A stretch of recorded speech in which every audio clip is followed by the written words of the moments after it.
Do you plan before you color?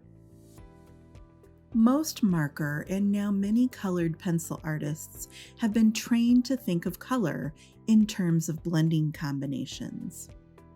So when I ask if you plan your colors, most colorers will say yes, because they've consulted their big collection of color combinations from the internet. You want to color a red-capped fairy mushroom, so you sort through all your red combos to find the prettiest red marker recipe. But hang on, that's not really planning. I want to color a fairy mushroom, but to be honest, I've never seen a red mushroom in real life. In my corner of Michigan, our red caps don't turn fully red, they're more yellow. I don't have any personal experience with red-capped mushrooms. So what are the odds that I can pick a perfect pre-made blending combination for a realistic Amanita mushroom if I don't know anything about them? And that's where the internet is such a blessing. In an instant, I can learn about the color of something I've never seen before. What I'm noticing is that the video games and the cartoon illustrations are wrong. Fairy mushrooms are not fire engine red. They're not R29 as I expected. They're a warmer, almost orange red, something more like R08 Vermilion.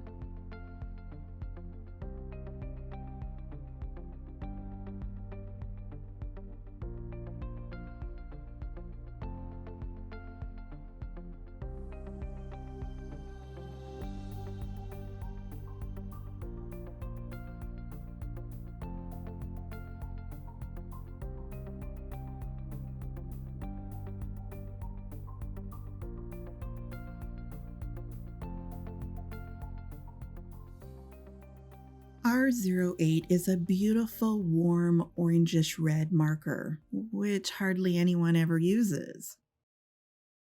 R08 is part of the R0 family, and they're all warm reds. The zeros have a very scarlet look to them. They lean towards the orange family.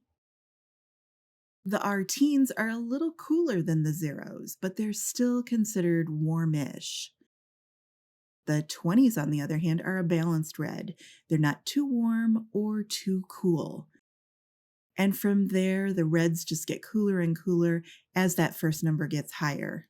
Copic makes a lot of cool reds for some reason. Okay, so the R0s start out really light, and the markers move darker all the way up to R08. And that's kind of the problem.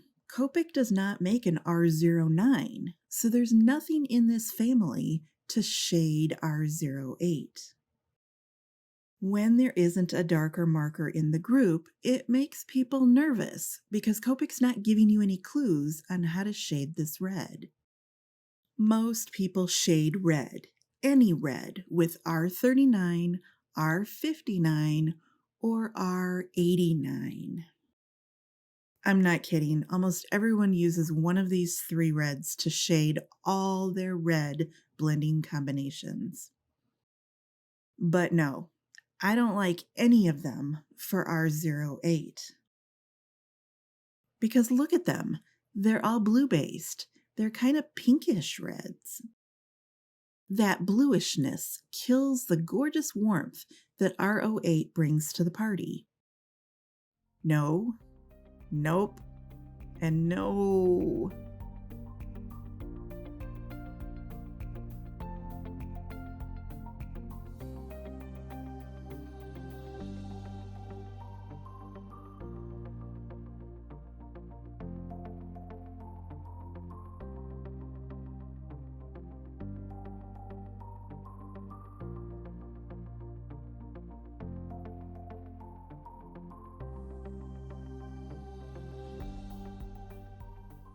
So how do we shade R08 if I just knocked all the dark reds off the table? That's where underpainting comes in. Today, I'm using an unusual color underneath the red to create the appearance of shady R08. But how do we find good underpaint colors? In my previous color theory videos, I've taught a complementary underpainting process. We find our color on the color wheel and then look across the wheel to see what color sits opposite. Then we choose something from a zone that stretches a little to the left and a little to the right of the direct complement. But here's where people always want a specific answer. When coloring R08, always underpaint with blah. Color doesn't work that way. Color changes based upon the object.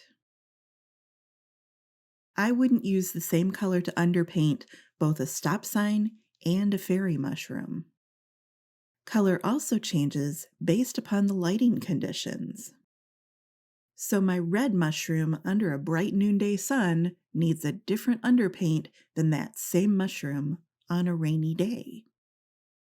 And here's something most people never stop to consider. Color also changes based upon the color of all the other objects around it. So if you're only looking at your big book of blending combinations, you're ignoring the biggest artistic opportunity of every project. Don't just look at the red blends. You have to consider all the colors around the red. As I scrolled through the fairy mushroom search results, the photos that I found the most inspirational had moss, grass, or ferns in the photos. I love the way the R08 pops against the green. So even though my digital stamp here is just 3 mushrooms, I'm going to add some mossy greenery down at the bottom. I was thinking something like YG95 or G94. Now here's the catch. The presence of the green changes how we see the red. Even though mossy green sits way out on the edge of the complement zone for R08, I'm using a ferny green to underpaint the red cap. And this is why I asked if you plan before you color. Because the best underpaint colors will always be borrowed from the secondary items around your subject. I know it sounds strange, but the best underpaint for R08, at least for my little postcard project here, is G94. Green under red. And keep in mind, green under red may not be the best choice for a future R08 project. Someday, it may be better to use blue or purple. It all depends upon the project and that project's unique color palette. But today, I used green, and I really like the results. Let's look at my color suggestions for working with R08. This is R08 blended with itself. For beginners with only a few markers, and for anyone on a tight budget, don't overlook the blends that you can get by layering the same color several times. Here's that natural blend, and I always give you a natural in this space, but I'll warn you, I don't love this blend. R05 and R02, there's too much of a gap between these two inks. They just don't blend well. Plus, that R02, it's too pink for my taste. Now let's try one of those dark reds that everyone uses. This is R89 to R29 to R08. I added the R29 to bridge the gap between the cool 89 and the warm 08. It's not a bad blend, but we can do better. Okay, let's substitute R89 with G94. I didn't change anything but that first marker.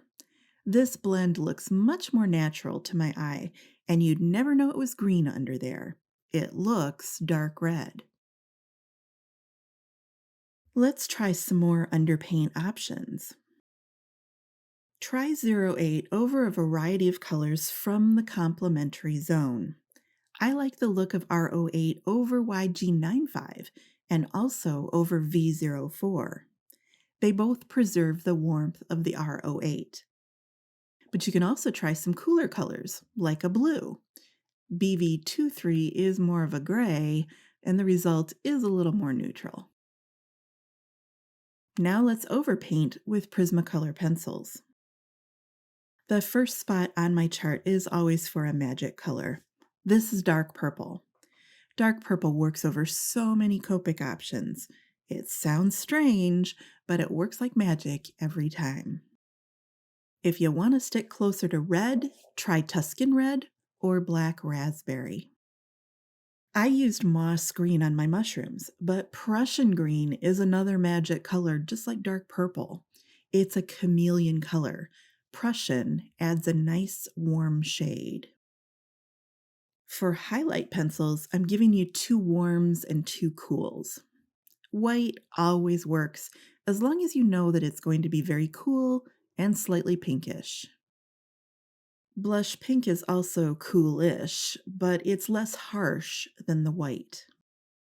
Cream and light peach are possible warm options.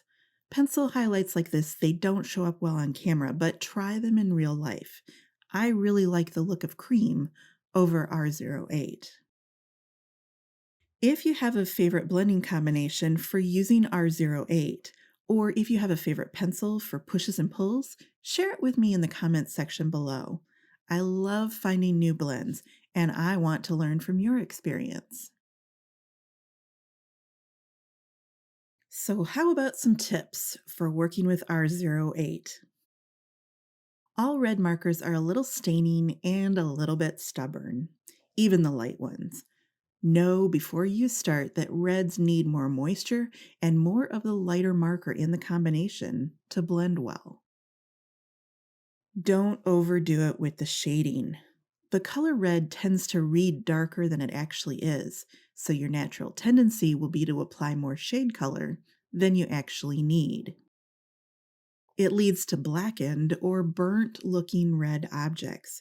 You don't need as much shade as you think. Don't highlight R08 with pink markers. As the Copic reds get lighter and lighter, they tend to look more and more pink. I know it's fun to use like a really big blending combination of 5 or 6 markers, but this introduces pink markers to your red image. To keep your reds looking red, don't choose a marker that ends with anything less than a 4. And along the same theme, in many of my classes, I teach students to highlight with a white Prismacolor pencil instead of a lighter Copic. Don't use white pencil over R08. I think the result is just too pink. Sometimes you'll want to go pink, but not necessarily for this mushroom project. Cream or jasmine instead.